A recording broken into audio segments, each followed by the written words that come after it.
Okay, so today we are going to look at some previous year questions asked in UGC and NET from microprocessor 8085 and 8086. So we have picked questions from 2017, 16, 15, 14. You can just have a look and have an idea that what type of questions they are asking. So firstly, we're looking at questions from UGC NET 2017. See, just look at the question. In 8085 microprocessor, which of the following flag are affected by an arithmetic operation? So basically we are having 5 flags which are placed like this. S, which is sign flag, Z, X, X is don't care, AC, X, P, X, CY. So this is how the 5 flags are placed. This is the sign flag. This is zero flag. This is auxiliary carry. So already in the lectures we've explained, we have had a lecture on flags, but still you can again see auxiliary carry is the carry which occurs from lower 4 bits to higher 4 bits, and if there is a carry from lower 4 bits to higher 4 bits, this auxiliary carry flag is going to be 1 if auxiliary carry occurs, right? Otherwise it's going to be 0. This 0 flag is going to be 1 if result is 0.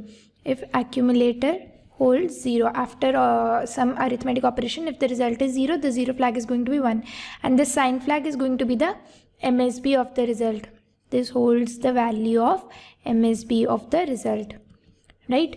And then this P is the parity flag. This is parity flag. So parity flag is, see, there's a concept of parity which indicates number of ones in the result. If number of ones is even, if there is even number of ones, then this parity flag is going to be 1. If even number of 1 in result, and this is going to be 0 if odd number of ones in result. Fine. And then this last one is carry flag. So we know carry flag, if a carry or borrow occurs in an arithmetic operation, this carry flag is going to be 1 if carry or borrow occurs. If carry or borrow occurs in an arithmetic operation, this is going to be 1. So what happens is, whenever you're performing an arithmetic operation, all these flags are going to be affected, right? So in any arithmetic operation, S, Z, AC, PY, all these flags are going to be affected. So the answer is going to be option 4. This is going to be the correct answer, because all these flags are going to be affected. See, there are some instructions, some logical instructions, AND, OR, XOR, where carry and auxiliary carry are not affected. Carry and auxiliary carry are not affected in logical instructions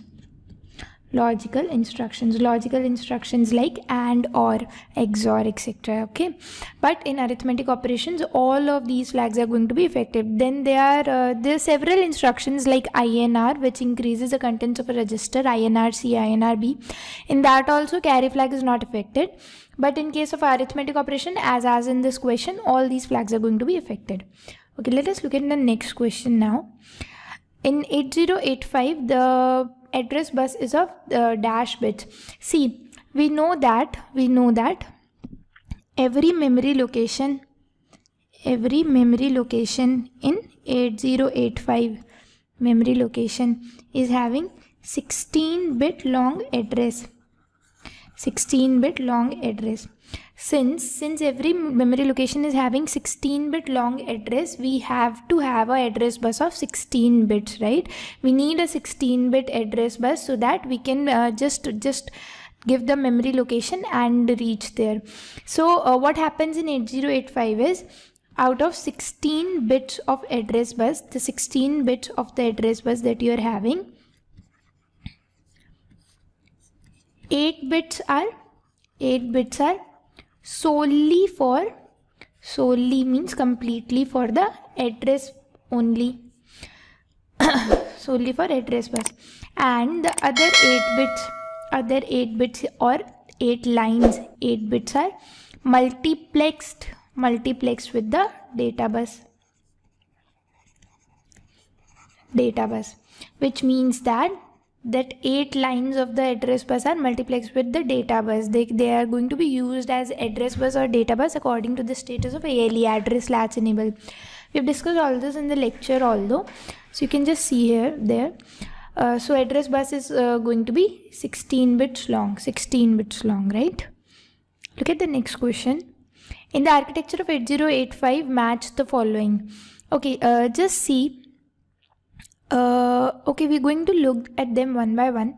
Processing unit. Processing unit means that where all the operations are going to be loaded. When we looked at designing of 8085, the basic idea of 8085, we saw that we designed 8085 for performing some basic operations, some basic arithmetic operation, logical operations, so that operations like addition, subtraction could be done by using a single unit. So processing unit or you can say brain of 8085 is going to be ALU, arithmetic logical unit. This is where all the operations are going to be performed, right? This is where you're going to do all the major work, right? Then instruction unit. Instruction unit is going to be timing and control. See, instruction unit means that where you're giving the instruction, who will tell about the instruction. So instruction unit is going to be timing and control. Then storage and interface unit is general purpose register.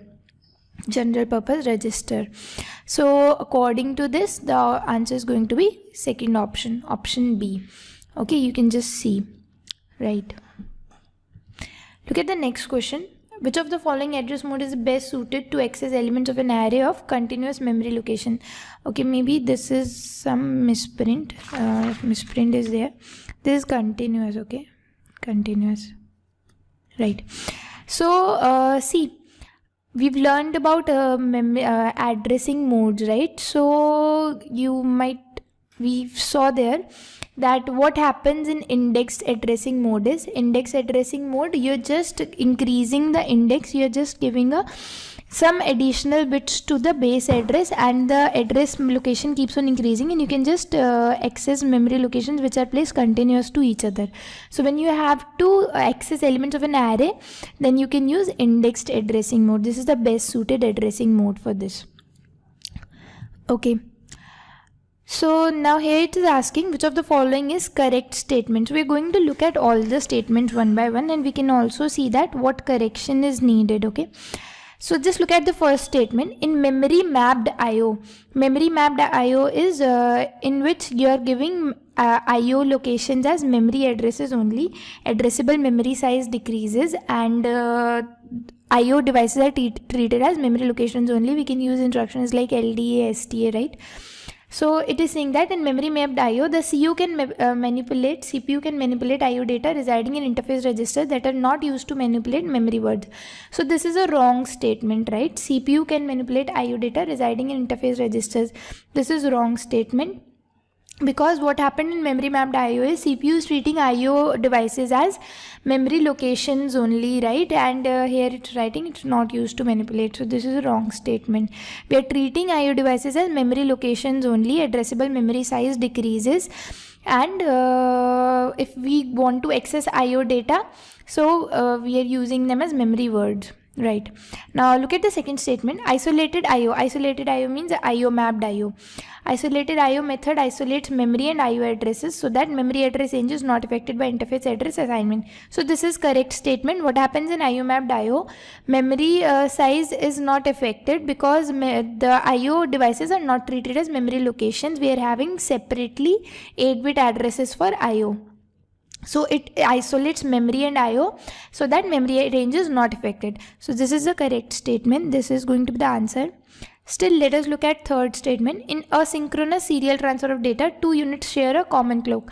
Okay, so asynchronous, we know asynchronous means that they are not synced. They are not having a common clock. Okay, so they do not share a common clock. Okay, so this is wrong. Last statement says in synchronous serial transmission of data, two units have different clocks. So they do not have different clocks. Synchronous means they are having same clock. Their clocks are synced. right? Okay, so the answer is going to be second one. Okay, now look at this question.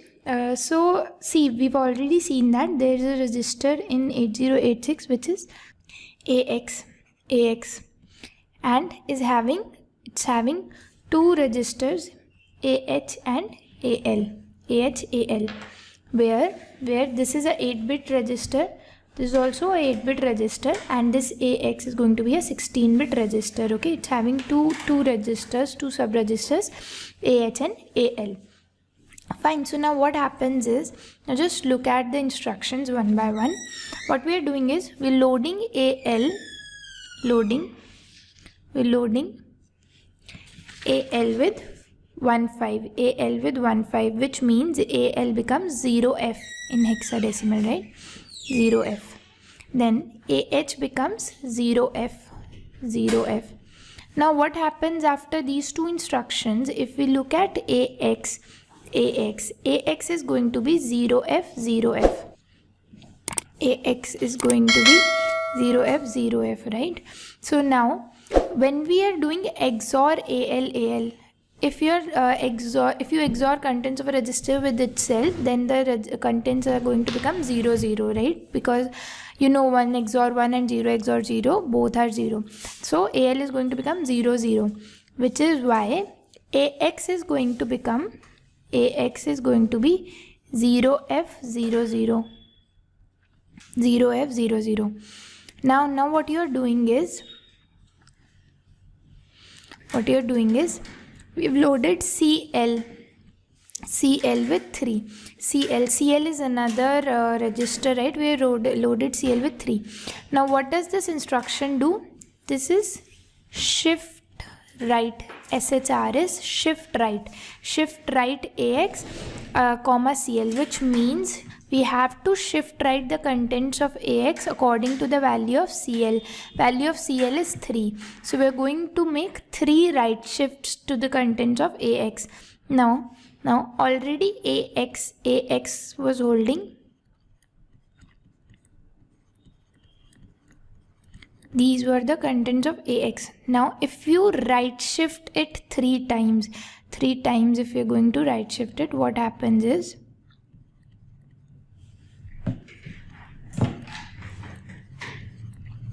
okay, so this is 0, 1, E0. 0, 1, E0. So these are the contents of AX after 3 right shifts. Okay, now what we are doing is, we are adding AL to AL, we are adding 90 in hexadecimal. So this is the contents of AL right now. If you're going to add 90, this AX is going to become 0, 1, this is 0. If you just perform this addition, you'll get 7. Okay, you can just see, you'll get 7. This is going to be the, and carry flag is going to be 1, because a carry is going to occur in this addition. Okay,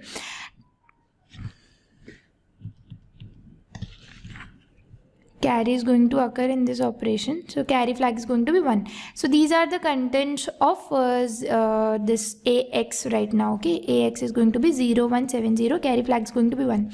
Now the last operation is add with carry AH comma 0, which means that to the contents of AH we have to add 0 along with the carry. So you add 0 along with the carry flag was 1, so you just perform this operation. Final value of AX is going to be 0 to 70, which is first option. Okay, so this is how you're going to perform this operation. You're going to perform this program, right? Okay, look at the next question. So what is it saying is, the contents of register BL and AL are 49H and 3AH. Contents of AL, status of carry flag and sign flag after executing, subtract AL comma BL. Okay, fine. See, what this operation is going to do is subtract AL comma BL. What is it going to do is, contents of AL are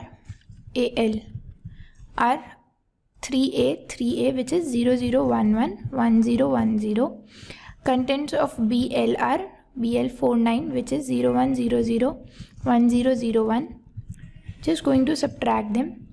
So I'm taking a borrow here, borrow this one which represents 2, right? In binary this is a borrow of 2.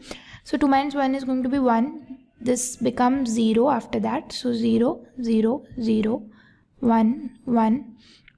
Now see, since there is no 1 here, I'm going to need a borrow. Right? So carry flag is going to be set. See, this carry flag also represents borrow for arithmetic operations. So this since I have taken this borrow, this carry flag is going to be 1. Now see, 1 this is going to be 1. This represents 2, right? Yeah.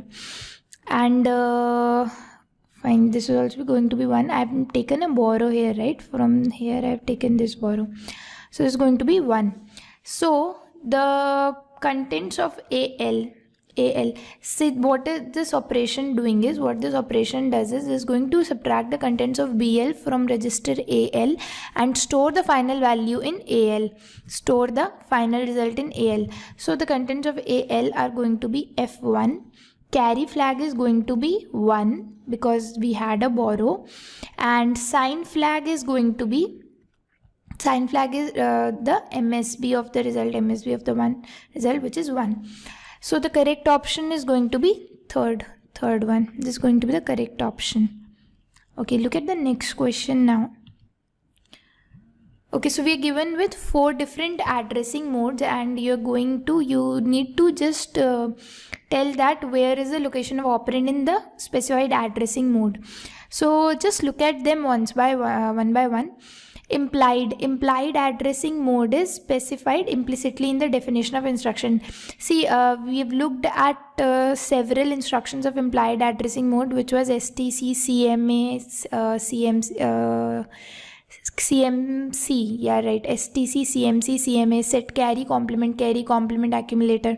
So what happens is that whatever has to be done is specified implicitly in the definition of instruction. No operand is present in the implied addressing mode. We are just performing some operations with flags or accumulator.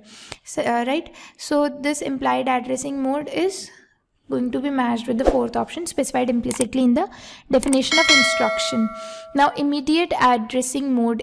What happens in immediate addressing mode is location of operand is operand is going to be specified in the register. What happens in immediate addressing mode is that in the instruction only, wherever the opcode is stored, next memory location is going to be the data, right? So this is going to be specified in the registers. So we're going to match this with 3rd. In register addressing mode, see, we are not accessing memory in register addressing modes, right? All the operands, all the data lies in the CPU itself. So in register addressing mode, operand is going to be in the registers which are in CPU. So I'm going to match this with 1st. And register indirect, what happens in register indirect? Register specify the address of the operand, like move A comma M. So what you're going to do is you're going to reach the HL pair, just see what is stored in that. That is going to be treated as memory location, and then you can extract data. So I'm going to match this with 2nd. So the answer is going to be 4, 1, 3, 2. Oh, I'm sorry, 4, 3, 1, 2. 4, 3, 1, 2, which is option 1st. So this is going to be the correct answer, right? Okay, so this is the next question. In 8085 microprocessor, the digit 5 indicate that the microprocessor needs. Okay, so already we have seen that clock of the microprocessor is 3 megahertz. We are using a 3 megahertz clock, and we are using a plus 5 volts supply. See, we are not using plus 5 and minus 5 both. Okay, we are only using plus 5 volt supply in 8085. So this digit 5 indicates that plus 5 volt supply only, right? We are only giving, see, in pins also we have seen that we are using 2 pins, VCC and ground. So we're giving a supply of plus 5 volt and a ground, which means a potential of 5 volt only. If we would have been using minus 5 and plus 5 volt, the potential difference would have been 10 volts. We are not doing that. Okay, we're using plus 5 volt supply only. Fine. Look at the next question. In 8085, which of the following performs load register pair immediate operation? So we've already seen the instruction set. What is LDAX RP going to do? This is going to load the accumulator with the data of the register pair. This is going to do the desired operation LXIRP comma data. What this is going to do is it is going to load the register pair with the given data. Okay, fine. Wow, okay, so look at the other instructions also. What is this going to do? Load HL direct. Okay, this is load HL direct. This is going to load the HL pair directly with the address specified in the location. Okay, this is going to load. See, there's going to be a memory address here. When you reach this memory address, you're going to load the data at this memory address in the H and L pairs. Okay, suppose this address is 2000, so 2000 and 2001, whatever data is being stored at these memory locations, you're going to store them in HL pair. What does this instruction do? This is just going to increase the contents of a register pair by 1. We've already seen the difference between INX and INR also, okay? INRB, INXB. We have seen the difference. What does this instruction do is, this is going to increase the contents of register B. Okay, suppose B was initially 01. So after execution of this instruction, B is going to be 02. What does this do? This increases the contents of BC pair. Okay, suppose B was 01 here, C was 02 here. So after execution of this instruction, B is going to be 01 only, C is going to be 03. Okay, so this is increasing the contents of register pair, this is increasing the contents of register. This is going to load HL directly with the data stored at the given address location. This is going to do the same thing with the accumulator. What this is going to do is, it's going to extract the memory location from this given register pair, whatever register pair is given. It is going to take the contents of that register pair as memory location, go to that memory location, extract data and load the accumulator with that data. Okay, suppose we have given LDXB, so it is going to extract contents from BC pair, whatever they are stored. This is going to be treated as a memory location, and at that memory location, whatever data is stored, we are going to store it in A. And this we know, this is load register pair immediate. So here we are giving the data directly, which is going to be stored in the register pair. Fine. Now look at the next question now. Okay, so now we are having questions of UGC NET 2016. So we've given a program here now, and they're asking the contents of accumulator after the execution of following language program. Okay, we're going to look at it step by step. First step is MVI A42H, which in decimal is going to be 66. I've just converted into decimal. Okay, so contents of A are going to be 66. Contents of B are 5. Now what do we do is, we add B. Add B means contents of B are going to be added with contents of accumulator, and the result is going to be stored in the accumulator only. So contents of accumulator after execution of this instruction are going to be 66 plus 5. Now DCRB means B decreases by 1, which means B has become 4 now. Jump not 0 UGC. See, the contents of B, contents of register B are not 0 yet, right? So we are going to jump to UGC. Again add B. Now just see, how many times is this loop going to run? Until and unless contents of B are 0, this loop is going to run, right? Which means that we are going to add 5 in the first loop. We are going to add 5. Next loop, we are going to add 4. 3, 2, 1.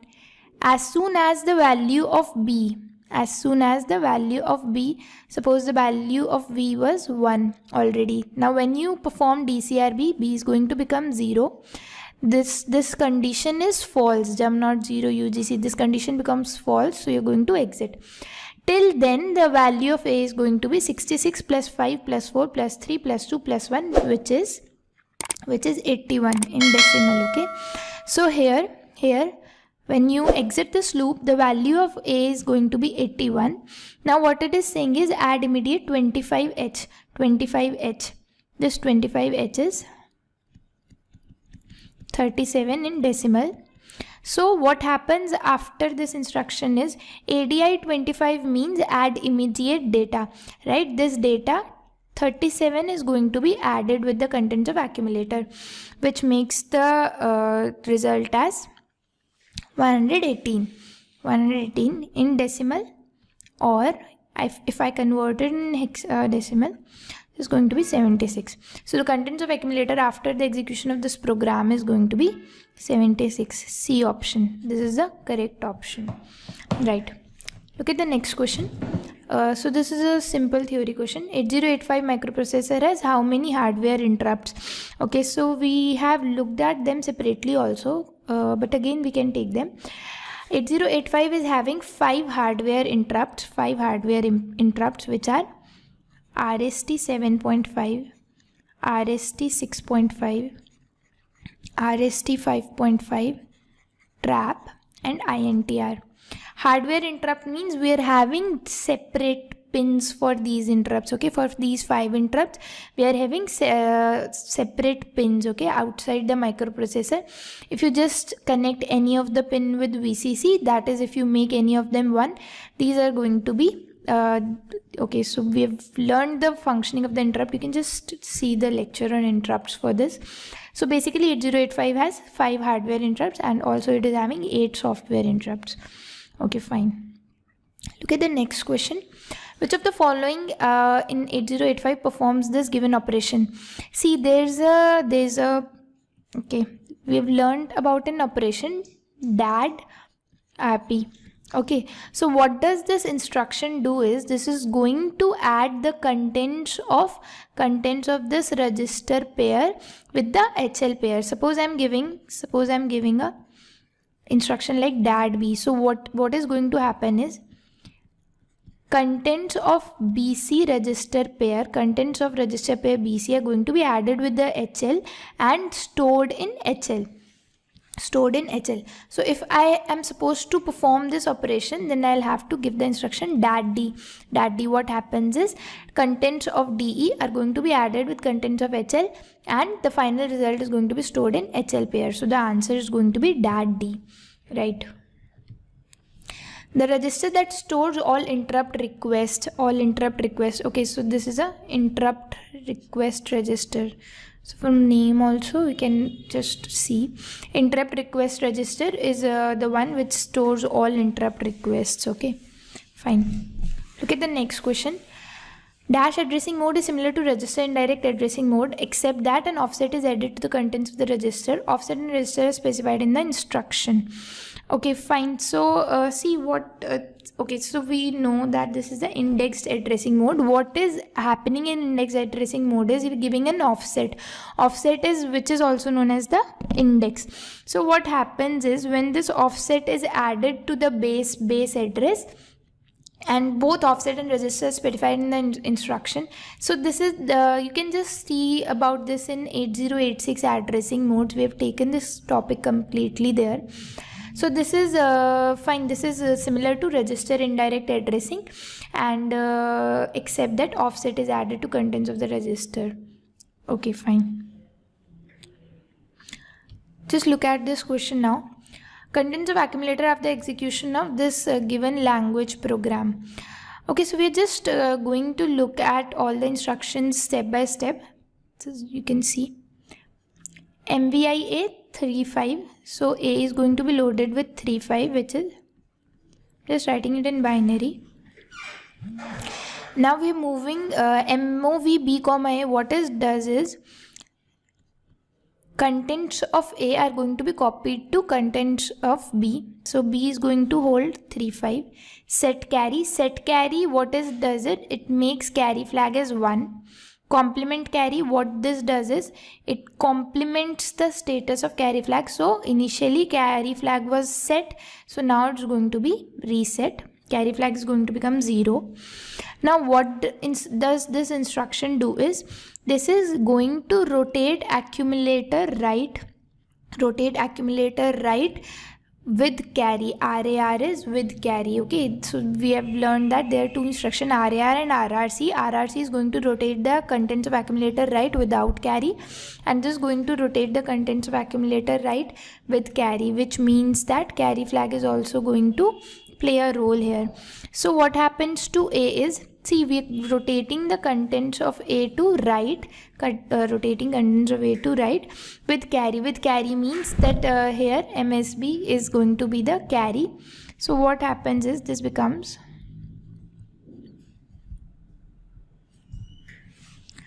and carry flag is going to hold 1 because this is going to be the contents of carry flag. This LSB going to go to the carry. Now what are we doing is XOR A with B. So we are just doing XOR operation with contents of A and B, right? So we're going to perform an XOR operation. So we've seen that this is a bitwise XOR.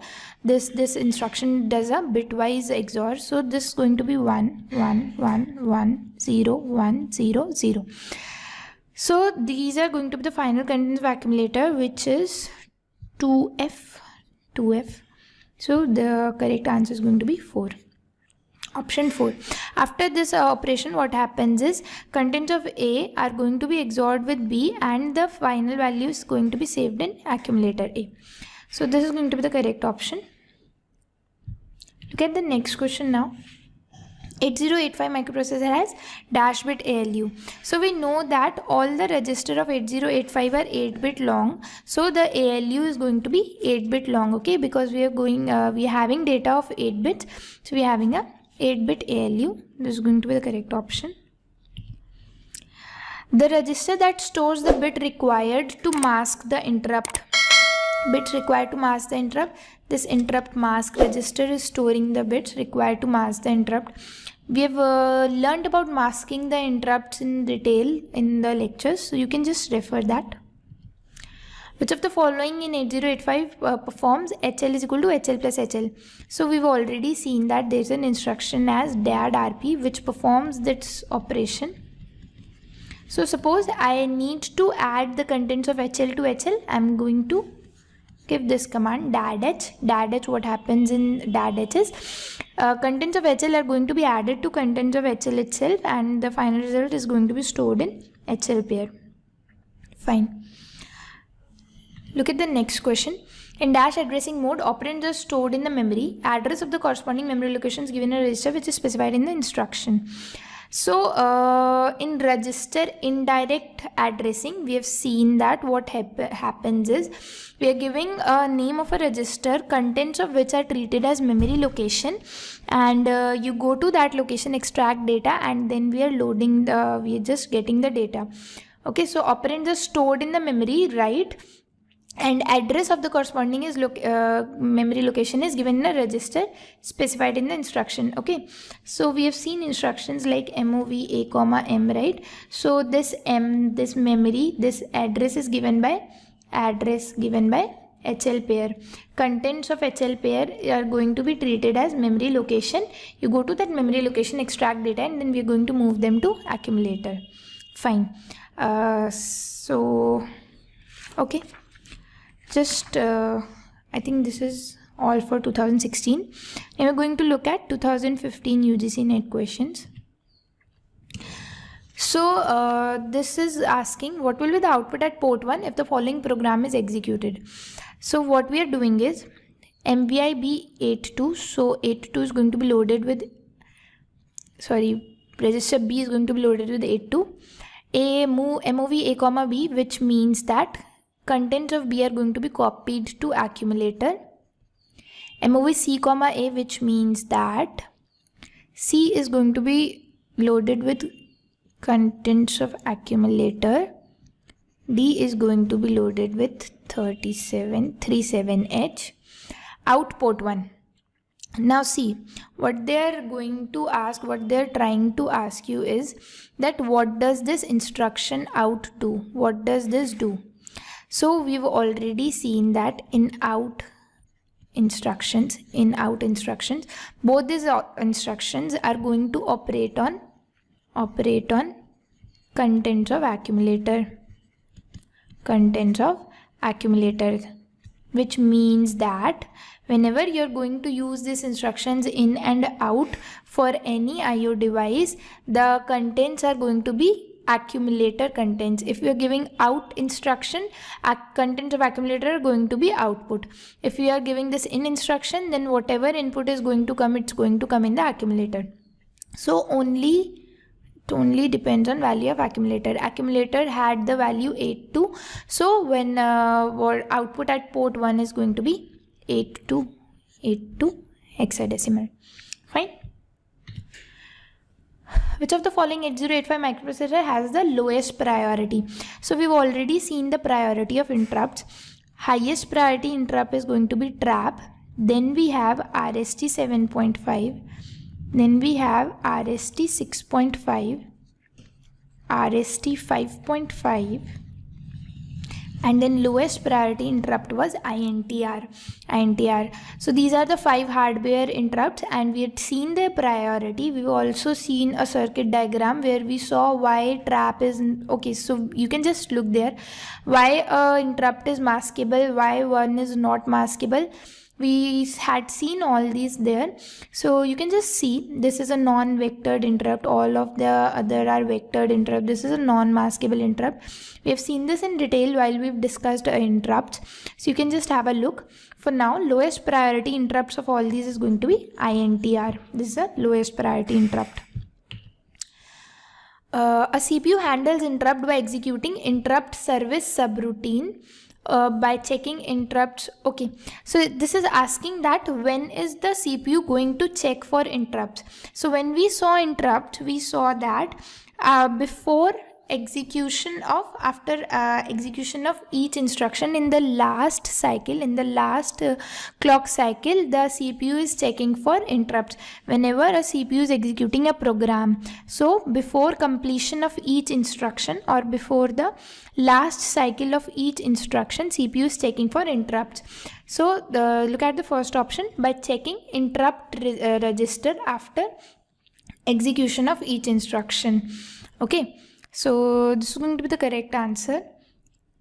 After execution of each instruction, CPU is checking for interrupts, right? Okay. So we have discussed about this, right? That the pin INTR has to be high for at least this much microseconds, because the largest instruction in 8085 is call instruction having 18 T states. So we suppose that if microprocessor checks for interrupt before the last cycle, that is at 7.5 T. We've done this calculation though, so 17.5 into 1/3 we did this microsecond. This is how long INTR pin has to be high so that the CPU can notice it. You can just see this in lectures. But anyhow, CPU is checking for interrupts after execution of each instruction. Fine. Consider a 32-bit microprocessor with a 16-bit external data bus driven by 8 MHz input clock. Assume that this microprocessor has a bus cycle whose minimum duration equals 4 input clock cycles. Then what is the maximum data transfer rate for this microprocessor? Okay, see, for this microprocessor, maximum bus cycle rate is going to be, so it is having a 8 MHz clock and minimum bus cycle is 4 input clock cycles. So maximum bus cycle rate can be 8 mega by 4, which is 2 mega per second, right? Because the clock was 8 MHz and minimum duration of bus cycle was 4 input clock cycle. So this is the maximum possible bus cycle rate. Now the data transferred per cycle, since it is having a 16-bit data bus, so data transferred per cycle can be 16 bits, or I can say 2 bytes. Okay, so this is the data transferred per cycle. So now data transferred per second I can find by bus cycle into data transferred per cycle. So one bus cycle is 2 data per second into 2 bytes. So this is going to be 4 megabytes per second. This is the data transferred per second, right? So option is going to be second, just 4 megabytes per second. So they had given us the clock frequency, they had given us the minimum cycles in one bus cycle. So we just find out the maximum bus cycle rate, then we found the data transferred per cycle, and so there, from there we can conclude data transfer per second. It's going to be 4 megabytes per second, right? Let's look at the next question. RST7 instruction in 8085 microprocessor is equivalent to, okay, so we've already seen this table. 8085 is having 8 software instructions, 8 software interrupts. RST0 to RST7, RST0 to RST7, which have their addresses like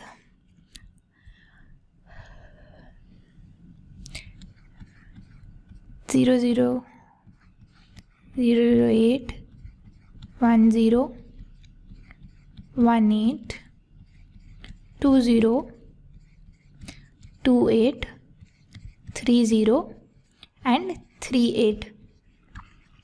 And we have learned about these software interrupts that they are 1 byte call instructions. They are actually 1 byte call instructions, which means that whenever you are giving an interrupt, suppose RST2 you are giving, this internally executes call 0010.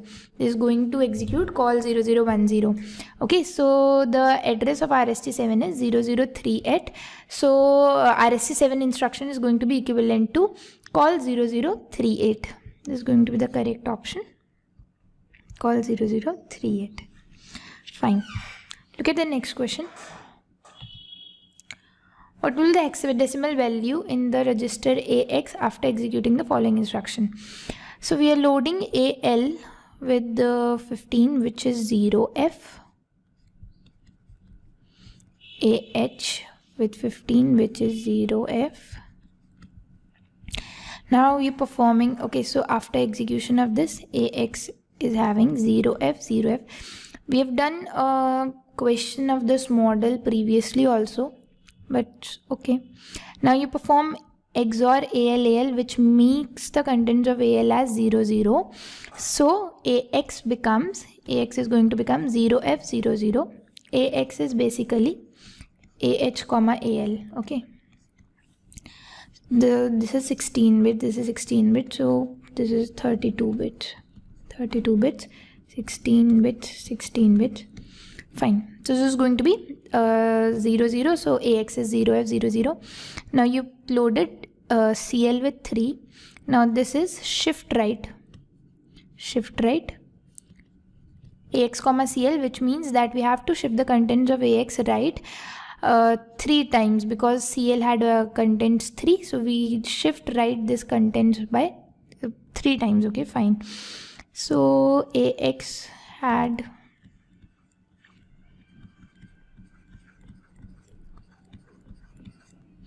fine. So if you shift right the contents of AX 3 times, this is going to become, which is 01 E0. So the correct option is going to be third, C option. They are going to be the contents of AX after execution of this instruction, right? So this is all for UGC NET 2015. Now we're going to look at some questions of UGC NET 2014. This is the first question. So they're asking that which instruction is going to affect which flags, okay? So we're going to look at the instructions one by one and see which flags are affected. So just see exchange. What does this instruction do is, this is going to exchange the contents of HL and DE register pairs. Okay, HL and DE register pairs. Contents of these two register pairs are going to be exchanged. So flags are not involved in this instruction, because we are not performing any arithmetic operation. We're just exchanging, swapping the contents of these two pairs. So no flags are affected in execution of this instruction, right? Now look at the next sub. This is subtract operation. This is an arithmetic operation. So when this instruction is going to be executed, all the flags are going to be affected. All flags are affected in arithmetic operations, okay? This is set carry. What does this instruction do is, this is going to make the carry flag as 1. Okay, this the operation of this instruction is just to set the carry flag. Is this has to make the carry flag 1. So only carry flag is affected. DCR is decreasing the contents of a register. Suppose you have given an instruction DCR B initially had 05. After execution of this instruction, B is going to have 04. So what happens is, all the flags are going to be affected in this operation, but carry flag is not going to be affected, okay? Carry flag is not affected. So this is going to be 3. So the answer is going to be 2413, which is option 4. So it's going to be the correct option, right? Look at the next question. How many times the following loop will be executed? How many times? Okay. LXI B0007, which this is going to see. What does this instruction do is, this is going to load immediate register pair with the data. So this is going to load the register pair BC with the given data. B is going to hold 00, C is going to hold 07. Okay, the higher bits of the data going to go in the B register, lower bits of the data are going to go in the C register. Fine. Now we are performing DCXB. What happens when you perform DCXB? It is going to decrease the contents of BC pair. Okay, so B is again going to be 00, C becomes 06, MOV A comma B, which means A is going to hold value 00. Or AC means or the contents of A with contents of C. Or operation we can say is like AND operation. If contents of A are 00, this is going to be like add operation. So A is going to hold the contents of C now. So this is going to hold 06, jump not 0, LOP. Okay, so as many times the content of A is not going to be 0, this loop is going to be executed. So basically what happens is, A is just holding the contents of C. So since contents of C is not 0, this condition is true, and this loop will going to be performed again and again. So initially contents of C are 7, so this loop is going to be executed 7 times. 6 times for true condition, and once for false condition. So this loop is going to be executed 7 times. Okay, 7 times. Fine. Look at the next question. Specify the contents of accumulator and status of SZ and CY flags when 8085 microprocessor following addition of 87H and 79H. So we're just adding two numbers, 87 and 79. Just perform the adding operation first. 1 is going to be 0 with a carry of 1. Second going to be 0 1 0 1 0 1 0 1 0 1.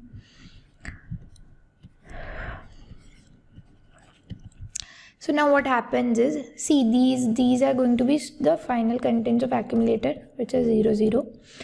So the contents of accumulator are going to be 0 0. Sign flag is going to hold the MSB of the result, which is 0.